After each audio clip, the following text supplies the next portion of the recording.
করা লাগবে না। এই আছে বাবা আমার পাগলি। এই তোলো তো পিছনে না বিরাট করে এমনি স্লিপ করে গেলাম এমনি আমি আমি তো দেখছি আমি করে দিচ্ছি না তেল পড়ে যাচ্ছে তেল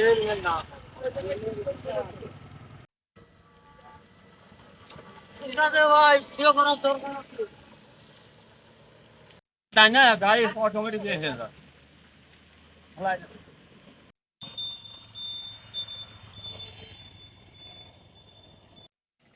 স্কুলে আসতে গেলে তো কিছু হয়নি। মেন রোডের পাশে থাকাই উচিত না। হাঁটা থাকতে হবে কোনো একটা প্রত্যন্ত এলাকায়, যেখানে বড় বড় গাড়িগুলা না চলে আর কি। হ্যাঁ, মেন রোড থেকে অনেক দূরে রাখতে হবে, লোকাল রোড ইউজ করতে পারে, তাই না?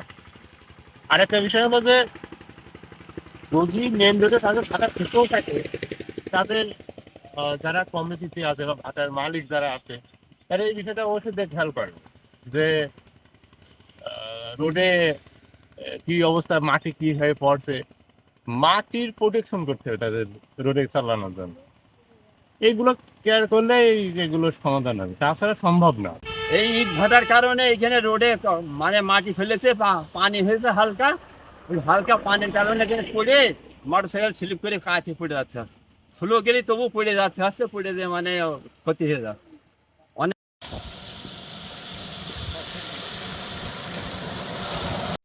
গাড়ি বানাই তো কোনো ব্যাখ্যা অনায়াসে। আমি ইঞ্জিনিয়ার সাইদুর রহমান কোটসাদপুরে একটা কাজে গেছিলাম, ফেরার সময় খুব সাবধানের সাথে আসছিলাম কোটসাদপুর টু কালীগঞ্জ।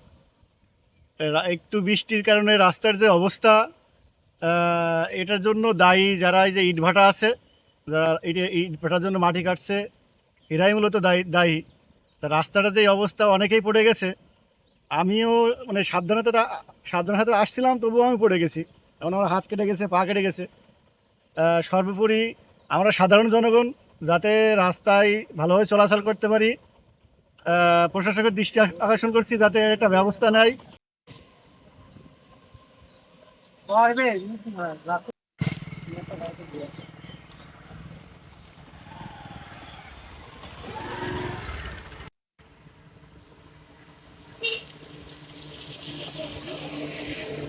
পাম্পে যাচ্ছে পাম্পে এখানে গেলেও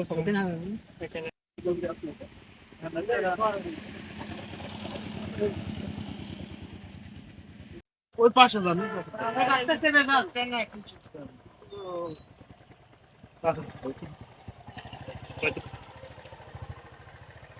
আগে তো ডাক্তার দেখান ক্রস করেছি, করার পরে আবার মানে হয় ওইখানে স্লিপ কাটছিল, ওটার মাটিতে চলে গেছে, যে আবার এখানে এসে দেখছে এই অবস্থা। আসলে প্রতিনিয়ত তো এইভাবে এই যে যাতায়াত বৃষ্টিতে যে অবস্থা হচ্ছে, এটাতে তো মানুষের যখন তখন অ্যাক্সিডেন্ট। আমি সকালবেলা থেকে এখানে ডিউটিতে আসছি, আসার পরে দেখছি রিমিঝিমি বৃষ্টি হচ্ছে। বৃষ্টির কারণে দেখলাম যে রাস্তায় অনেক দুর্ঘটনা ঘটছে। একটু আগে মোটরসাইকেল পড়ে গেছে, 2 জন আহত হয়েছে, যারা এখন হসপিটালের দিকে গেছে আর কি। এভাবে আর কি ভাটার মাটি কাটার কারণে এখানে অনেক দুর্ঘটনা ঘটছে। একটু দৃষ্টি আকর্ষণ করছি যেন ভাটার মাটিগুলো একটু নিয়ন্ত্রণভাবে নেয়, যেন হচ্ছে ট্রাকে তোলার পরেও যেন একটু সীমিত লোডে নিলে আশা করছি এরকম দুর্ঘটনা আর ঘটবে।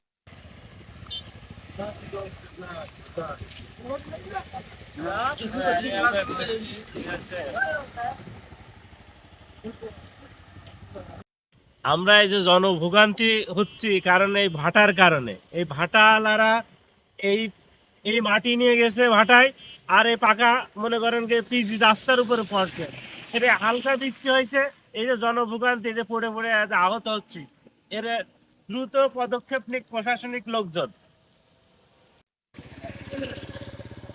না আমার কাটেছে এই যে আমি পরিচিত, আমি একটু আগে নাকি আমি আপনার পিছনে না এই যে মনে করেন কি যে এই যে পুড়ে পুড়ে মনে করেন শুলে কেটে কেটে যাচ্ছে রক্তাক্ত অবস্থা, তাই না?